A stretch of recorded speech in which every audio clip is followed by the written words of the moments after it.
Dios quiere que usted tenga en el día de hoy una fe de quilates. Más de 4 décadas dedicadas a la evangelización del mundo. Yo le estoy diciendo estas palabras para que usted fundamente su fe en realidades, en estas realidades eternas. Su contribución a la literatura cristiana hace evidente su compromiso con el Señor de hacer discípulos y formar ministros. La oferta del Señor a nuestras vidas es que nuestra fe crezca, que nuestra fe sea fortalecida. Escuchemos al doctor Díaz Pavón en Para que el mundo crea. Reciba la paz del Señor con mi salud. Cuánta alegría llegar hasta usted y poder compartir en Cristo Jesús y saber que el Señor trae en este día bendición abundante a su vida. La gracia del Señor será abundante para usted. Nuestro tema en el día de hoy es: vuelva a la Biblia, vuelva a las Escrituras. A veces la solución a grandes problemas suele ser más simple que lo que creíamos. No queremos enfrentar ciertas situaciones porque pensamos que resolverlo, que aclarar, que resolver puede ser muy complicado o puede ser muy pesado. Sin embargo, a menudo descubrimos que la solución que el Señor nos da es muy sencilla y que realmente no nos tenemos que complicar la vida.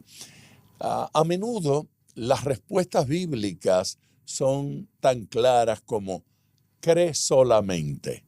No hay más.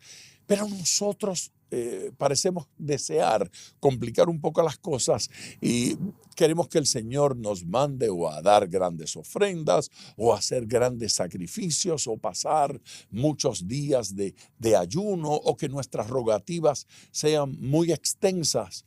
Más que eso, el Señor desea la transparencia de nuestro corazón y la sinceridad en nuestra petición, la confianza que ponemos en su poder.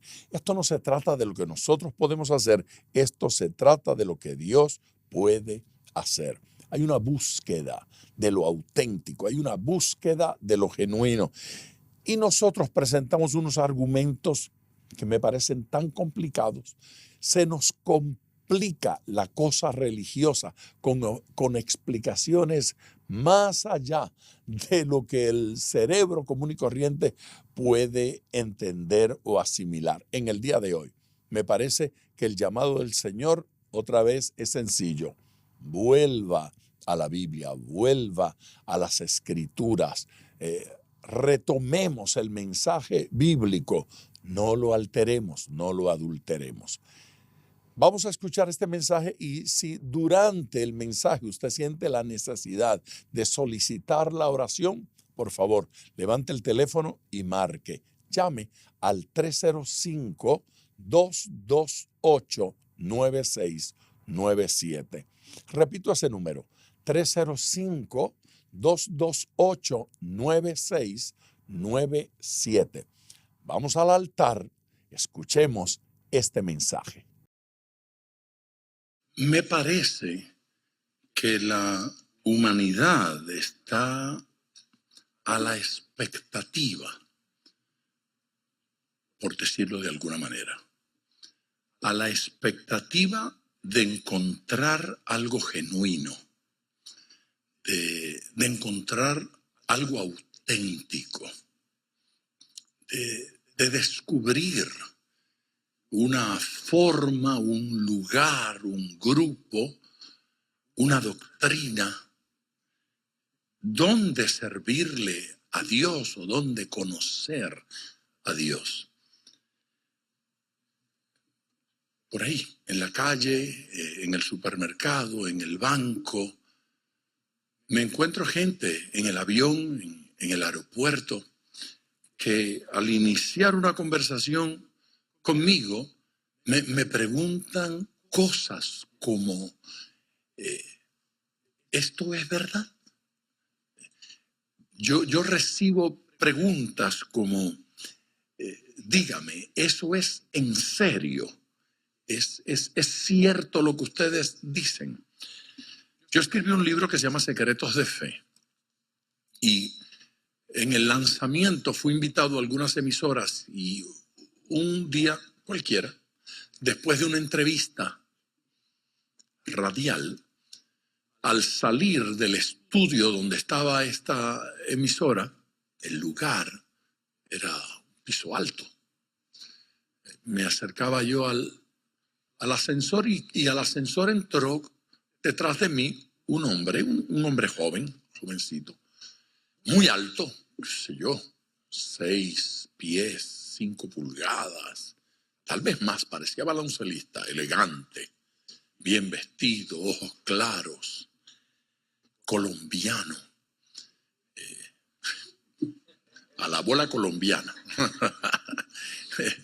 Me saludó y me preguntó si yo era el que estaba en la radio, a quien le estaban haciendo la entrevista, y le dije sí, acerca de Secretos de Fe.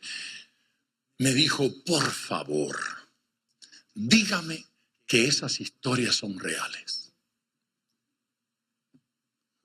Por favor, casi rogándome que yo no fuera un charlatán, casi rogándome que no hubiese engañado con esos testimonios. Por favor, dígame que esas historias de ese libro, esos milagros, son reales.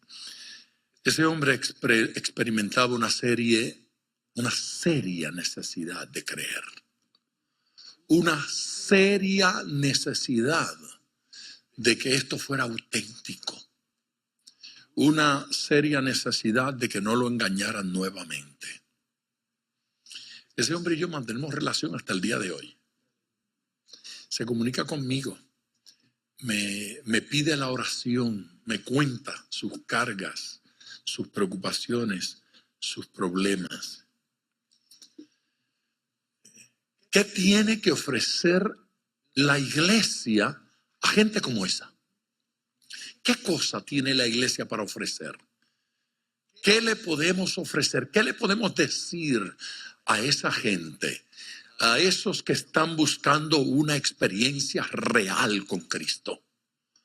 A esos que quieren salir de su crisis, de sus dudas, quieren experimentar a Dios.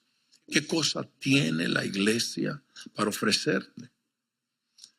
Ante esas ofertas falsas, ante tanta mentira, ante tanta gente frustrada que ha cambiado de religión en religión, de iglesia en iglesia, buscando algo, que ha hecho todo tipo de oración, ¿qué puede responder la iglesia?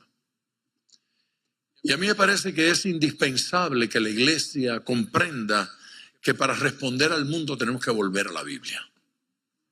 Tenemos que volver a la palabra de Dios. Tenemos que volver a la Escritura. Que la iglesia tiene que ser de la Biblia. Que la iglesia tiene que leer el Nuevo Testamento, no como quien lee una novela, pero como quien está leyendo la palabra de Dios, no para enterarse, sino para vivirla. Dios quiere que nosotros vivamos la palabra del Señor. Amén. Si no nos entregamos a la Biblia, si no nos entregamos a la palabra de Dios, entonces no vamos a tener qué cosa dar. Y este mundo está demandando de nosotros que seamos auténticos. El mundo está casi rogándonos, no nos engañen ustedes también. Sean genuinos, sean auténticos, sean reales. Yo quiero llegar entonces al pasaje que me ocupa en el día de hoy. Está en el capítulo 2 de la segunda carta del apóstol Pablo a los Corintios. Los versículos que quiero compartir con usted son los versículos que parten del versículo 14 en adelante hasta el versículo 17. No obstante, para ubicarnos en contexto y para que esos versículos no nos comuniquen lo que no dice allí, para que no los volvamos a malinterpretar, para que el mensaje de esos versículos sea genuino, yo quiero leer un par de versículos más que están fuera del pasaje, pero que son el contexto inmediato de ese versículo y que nos hace entenderlo. Porque nuestro versículo, que es el 14, dice: mas a Dios gracias, el cual nos lleva siempre en triunfo en Cristo. Ay, diga conmigo, siempre en triunfo. Eso podría ser el tema central, el nombre de este mensaje. Siempre en triunfo. Dios nos lleva siempre en triunfo. Pero cuando uno lee eso, uno supone que todo me va bien. Esa expresión, siempre en triunfo, a algunos les sugiere que van a tener gran éxito en su próximo proyecto. El único problema es que yo no se lo puedo asegurar a usted. Algunos ya vieron la casa salda y de pronto la pierden. Algunos piensan que van a lograr tener ese vehículo extraordinario con el que soñaron, que me van a aceptar en Harvard y que voy a terminar mi doctorado en ciencias inútiles, cualquier cosa. Sí, que va a ocurrir eso que yo estoy deseando. A ver, pero ¿y qué de ejemplos bíblicos de gente que caminó en victoria como Juan el Bautista y su vida se acabó temprano, terminó decapitado? O la vida exitosa y de triunfo de Jesucristo, que es crucificado a los 33 años aproximadamente. Hay tantas escenas bíblicas. ¿Qué les parece la vida triunfante del apóstol Pablo, que no tuvo con quién casarse? El triunfo del que habla nuestra sociedad es de aquella o aquel que se casa con un príncipe azul. Pero yo pretendo hoy que usted deje de besar sapos.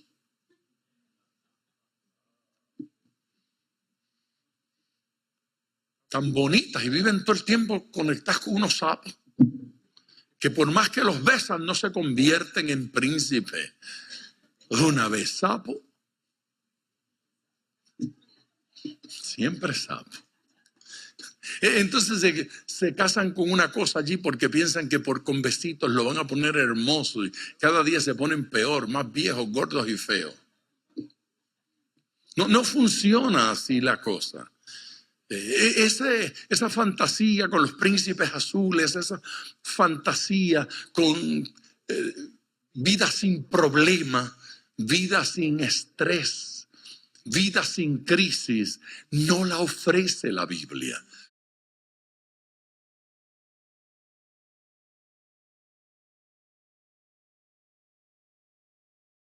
Cuando este pasaje dice que nos lleva siempre en triunfo, le aseguro que está hablando de algo más poderoso que esas superficialidades. Y solamente para entrar en ambiente vamos a leer los versículos anteriores. Versículo número 12, por favor, acompáñeme. Cuando llegué a Troas para predicar el evangelio de Cristo, ¿para qué llegó a Troas? Para predicar el evangelio de Cristo. El apóstol Pablo no fue a Troas a otra cosa. Fue a predicar el evangelio de Cristo. Aunque se me abrió puerta en el Señor, no fue puerta del diablo. Fue puerta en el Señor. Los hermanos, la iglesia, el ambiente era propicio para que él pudiese predicar y ministrar. Mire lo que dice. no tuve reposo en mi espíritu. Qué contradictorio. No tuve reposo en mi espíritu. Pablo dice, yo fui allí con la intención de predicar. Esa era la idea. Se abrieron las puertas, y puertas en el Señor. No fueron puertas mundanas. No fue para hacer cosas que desagradaban al Señor. Se abrieron puertas en el Señor. Pero no pude. No pude. ¿Y por qué, Pablo? Porque no tuve reposo en mi espíritu. El apóstol Pablo está diciendo que en él había cierta angustia, cierto pesar, y no pudo predicar allí como él hubiese deseado, como él hubiese querido. Pero dice, ¿por qué? Dice, por no haber hallado a mi hermano Tito. Es que no hallé a mi hermano.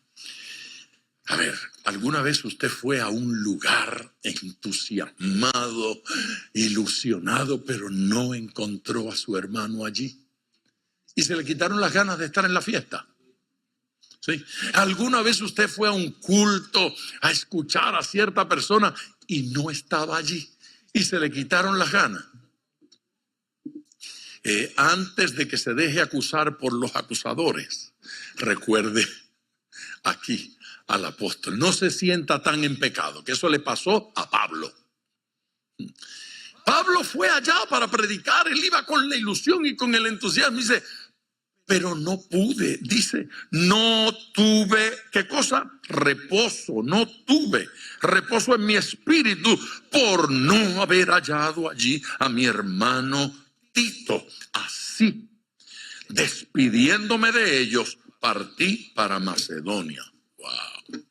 Así es que la experiencia de que la falta de cierta persona, de cierta figura, me desanime o me impida avanzar, eso no es una cosa así como que diabólica y de mal cristiano. La realidad es que hay gente con los que me gusta trabajar. Hay gente con la cual me gusta hacer equipo. Y hay proyectos para los que necesito a cierta gente. Yo he estado trabajando en este proyecto del templo. Y en cada etapa voy asociándome con cierta gentecita que saben de esto o saben de aquello. Y son los que me van ayudando en una cosa y en la otra. El apóstol Pablo dice que fue tanta la carga que decidió irse del lugar, decidió alejarse, decidió caminar en otra dirección. Fíjese, no se detuvo, no se frustró, no abandonó el ministerio. Dijo, aquí no se puede, pero allá sí. En otro lugar sí. ¿Sabe qué fue lo que sucedió allí? Ryrie hace una explicación extraordinaria en su comentario, me parece genial, porque explica que Pablo había escrito la primera carta. Esta es la segunda carta a los Corintios. Había escrito la primera carta, preste atención. Y en la primera carta le había dado una descarga a la iglesia de Corintio, fuerte. Esa es la carta en la que señala que hay pecado en la iglesia, que hay superficialidad, que no los puede llamar espirituales porque son carnales. Le había dado tan fuerte y era Tito el portador de la carta. Tito le había llevado la cartita de la golpiza a los hermanos en Corintio. Entonces, era necesario que estuviera allí Tito, porque Pablo quería hablar con Tito. Pablo quería un informe. Tito, dime, ¿cómo lo recibieron? Tito, dime, ¿qué está pasando? Tito, dime, ¿qué está ocurriendo? ¿Aceptaron, no aceptaron, recibieron? La palabra no la recibieron. Y usted dirá, ¿y qué importa si la recibieron o no? Pablo tenía que seguir predicando. No, se trata de esto. El apóstol Pablo estaba cargado preguntándose, ¿Habrán madurado los hermanos? ¿Habrán recibido la palabra de Dios? ¿Podremos seguir de aquí en adelante trabajando con ellos? ¿Podremos avanzar en el plan y el propósito de Dios? ¿O estarán amargados y no quieren caminar en Cristo? Porque existía esa posibilidad. Y al no llegar, Tito, para darle el informe y para decir cuál era la actitud que tenían los hermanos en Corinto, entonces Pablo dijo: yo sigo a otro lugar. Este no está listo, no se dan aquí las circunstancias apropiadas para yo hacer lo que tengo que hacer, pero mi ministerio no se detiene. Interesante, él había ido en barco de Filipos hacia Troas y ahora dice que se va de Troas a Macedonia. Así es que él dice: yo continúo. No, el apóstol Pablo no estaba ni frustrado ni desanimado. El apóstol Pablo no iba a dejar su ministerio, pero hay momentos en que algo no se puede hacer en un lugar y uno tiene que reenfocar. Uno tiene que decir: bueno, aquí no se puede, en este lugar no se desarrolla. Así es que me voy a otro lugar donde se den los ambientes, donde se dé la atmósfera en la que yo pueda hacer lo que Dios me ha mandado a hacer. No le tiene que doler el momento en el que tengo que cambiar enfoques, tengo que moverme a otra dimensión. Si Dios quiere que lo haga, tengo que hacerlo. Lo cierto es que hay que crecer. Lo cierto es que hay que desarrollarse. Lo cierto es que Dios tiene un plan para con nosotros y nosotros no podemos permitir que un ambiente malo nos detenga. Tenemos que seguir adelante dándole gloria al Señor. Este hombre parece incansable. Es diligente, es dedicado. Pablo no se detiene. Así es que él, cuando habla de siempre en triunfo, no está hablando necesariamente de que todas las cosas sean color de rosas. Él habla de siempre en triunfo, pero no está hablando de cosas simples. Fíjese usted que sale de esos dos versículos, del 12, del 13, para entrar en el versículo 14 y arranca diciendo: más, o sea, a pesar de eso, aunque no pude hacerlo en Troas, aunque se me frustró el proyecto aquel, aunque las cosas no salieron como yo quería, aunque todavía Tito no aparece y yo solo no quiero hacerlo, más a Dios gracias. ¿Ya se dio cuenta cuál es la actitud del apóstol cuando las cosas no salen bien? No, la próxima expresión no fue queja, la próxima expresión fue acción de gracias. No salió como yo quería, pero sigo dando gloria a Dios. ¿Alguien puede decir gloria a Dios? Diga conmigo: más a Dios gracias. El diagnóstico fue positivo, estoy enfermo, más a Dios gracias. Aleluya. El carro fue pérdida total, más a Dios. Sí, hay que dar gracias. No pude ir a donde quería, no pude lograr alguna cosa. Pablo dice: eso no me detiene, más a Dios gracias. Hay que dar gracias. Aleluya. Más a Dios gracias, el cual nos lleva siempre, diga siempre, en triunfo en Cristo Jesús.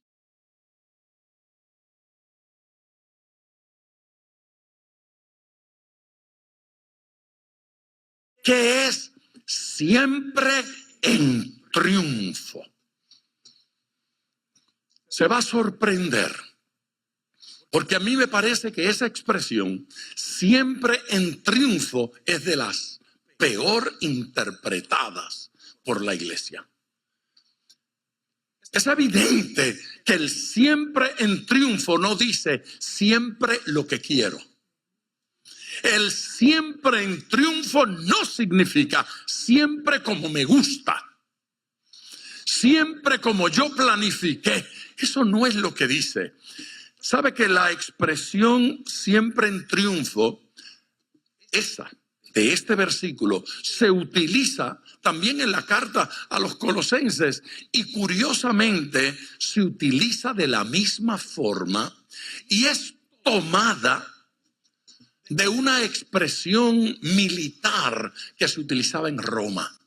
Los hermanos, cuando estaban leyendo esta expresión, entendían, la imagen que tenían en su mente es algo que se vivía en Roma cada cierto tiempo después de una batalla. Esa expresión siempre en triunfo habla de una marcha, es una parada, un parade. Cuando terminaba la guerra, los generales entraban en una celebración gloriosa a Roma. Y en esa entrada gloriosa, los generales iban adelante, iban los soldados y en medio iban los prisioneros de guerra. Esos prisioneros de guerra estaban divididos en dos grupos. Habían unos prisioneros que iban a morir, iban a ser sacrificados. Y habían otros prisioneros de guerra a los que se le iban a perdonar la vida y tenían ciertas posibilidades de desarrollo. La ciudad los recibía con júbilo. Roma se volcaba a las calles. Había música, había bandas, había danza, había celebración y perfumaban las calles. Era una celebración gloriosa. El apóstol Pablo está hablando de eso cuando dice que vamos siempre en triunfo. Está diciendo, nosotros vivimos en esa marcha triunfal. Nosotros vivimos en esa marcha de gloria. Pero antes de que comience la celebración, sepa usted que lo que él está diciendo allí es que él es uno de los prisioneros de guerra. Se le fue el gozo. Él no está diciendo que soy uno de los generales. Él no está entrando como el soldado ni como el general. Él está entrando como uno de los prisioneros de guerra. El apóstol está entrando como uno de los que cautivaron, ¿sí? Como uno de los que fracasaron en aquella guerra, en aquella batalla, y que los tomaron y los traen como presos. Porque la imagen que provoca este versículo al lector del griego es la imagen de una persona que fue apresada y en el caso de él, el general que lo libertó, que lo sacó de allá, lo trajo para que tenga vida. No lo mató aunque se lo merecía. No acabó con él aunque se lo merecía. Lo tomó preso y lo trajo como botín de guerra, pero le concedió la vida. Con esa imagen el apóstol está diciendo, no nos merecemos el perdón, no nos merecemos la ayuda de Dios, no nos merecemos nada, pero el Señor que salió a la conquista fue allá, peleó por nosotros, nos tomó y nos trajo y ahora nos hace libres. Alguien que le dé gloria a Dios, alguien que bendiga al Señor, aleluya. Dos grupos, unos condenados a muerte y otros perdonados, listos para la vida. Pablo se considera aquí un agradecido prisionero. Señor, yo soy culpable, pero tú has sido tan bueno que me perdonas. Yo soy un prisionero de guerra, yo fracasé allí. Yo era de ese mundo, yo era de una nación pagana. Yo pertenecía a una nación pecaminosa, pero tú fuiste allá, peleaste por mí, me tomaste, me trajiste y me has dado vida. Aleluya, ciudadanos del cielo. Esa gente que era perdonada tenían la posibilidad de ser esclavos o la posibilidad de llegar a ser ciudadanos de la nueva nación. Dios nos quiere como ciudadanos de la nación celestial, del pueblo de Dios. No, esto no es una oferta de triunfo superficial. Esto es una oferta de triunfo real. Usted está marchando junto al más grande de todos los generales. Levante sus manos y dele gloria. Dele gloria al Señor. Mas a Dios gracias, el cual nos lleva siempre en triunfo en Cristo Jesús y por medio de nosotros manifiesta en todo lugar el olor de su conocimiento. ¿De qué está hablando ahora Pablo ahí? El olor de su conocimiento.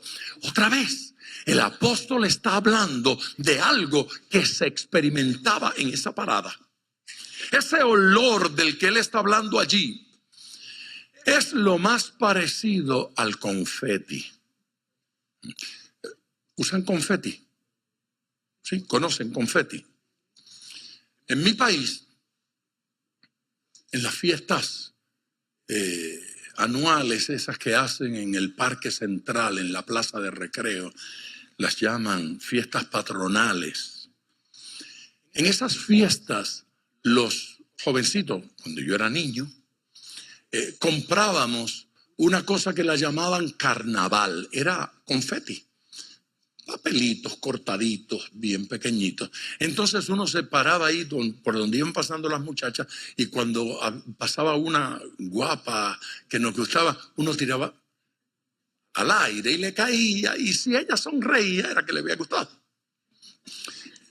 Entonces uno sabía para dónde iba. Ahora, sí, se tiraba. Y había carnaval y habían unas que eran muy bonitas y estaban todas pobres cubiertas porque todo el mundo le tiraba de la cosa esa encima. ¿Ha visto las paradas aquí en Estados Unidos? Las paradas militares, la celebración cuando vienen de una gran batalla o en la inauguración de un presidente y van pasando, o cuando llega una delegación de deportistas, de atletas y los reciben en su ciudad y tiran de los edificios, ¿sí? Confeti. Y caen esos papelitos dando vuelta y algunos así muy lindos. Y a veces en fiesta, un estallido y vuela. Eso era exactamente lo que sucedía allí.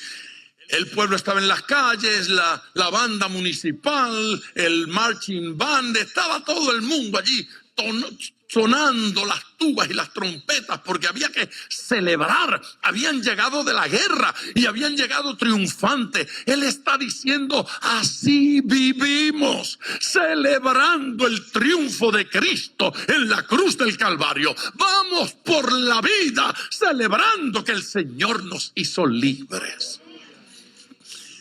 No había confeti en aquellos días. Entonces lo que usaban era perfume. Así es que con unas lámparas grandes, con unas vasijas llenas de especias aromáticas, las encendían y en las calles las batían de un lado al otro para que el perfume llegara. Entonces el apóstol dice que es olor fragante. Con eso estaban haciendo dos cosas. Número uno, estaban adorando a su Dios. O si eran paganos, a sus dioses. Estaban adorando al Dios que le había dado la victoria. ¿Cuántos lo adoran? Y número dos, estaban honrando a los generales, a los que habían ido a la batalla. Así que honrar a los generales, darle gloria a Dios, movían el perfume de un lado a otro. Y el apóstol dice que nosotros, los prisioneros que tuvimos la gracia de que no nos mataron, sino que nos han dado libertad, nosotros somos olor. Aleluya. Y cuando llegamos, la gente huele a Dios, huele a Cristo. El versículo dice, el olor de su conocimiento. Así es que se convierte el creyente, usted, en el instrumento de Dios para llegar y perfumar la oficina. Y cuando usted llega a la oficina, ahí está todo el mundo quejándose y amargado. Pero usted llega para hacer olor fragante, oler a Cristo, conocimiento de Cristo. Por su presencia, la gente llega a oler al Señor. Aleluya.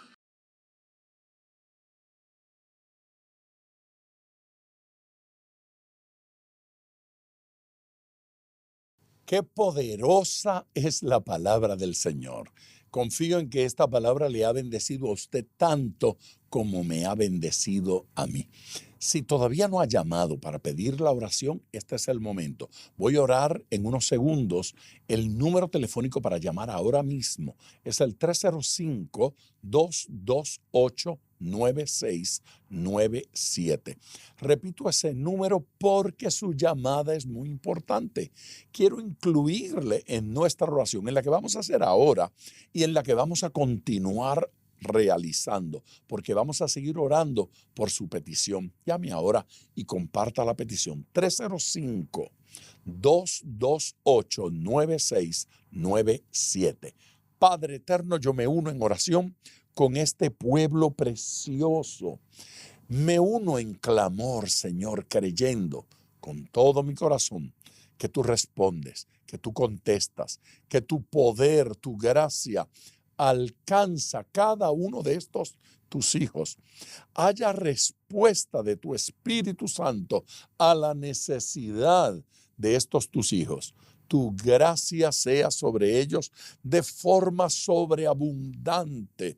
Padre, que los que están enfermos sean sanados. Que todas las necesidades sean suplidas, provistas por tu poder, provistas por tu gracia. Que las familias sean restauradas, Señor Jesucristo, y que podamos volver a la palabra, volver a las Escrituras, volver, Señor, al camino antiguo. En el nombre de Jesús. Amén. Gracias, mi gente amada, por su amor. Mañana continuamos con este mensaje. Gracias por sintonizar Para que el mundo crea con el Dr. Díaz Pavón. Nuestro ministerio desea brindarle acceso a este programa descargando gratuitamente la aplicación DPM Radio. Para oración, comuníquenos su necesidad llamando al 305-228-9697. 305-228-9697 o en las redes Facebook e Instagram bajo Díaz Pavón Ministries.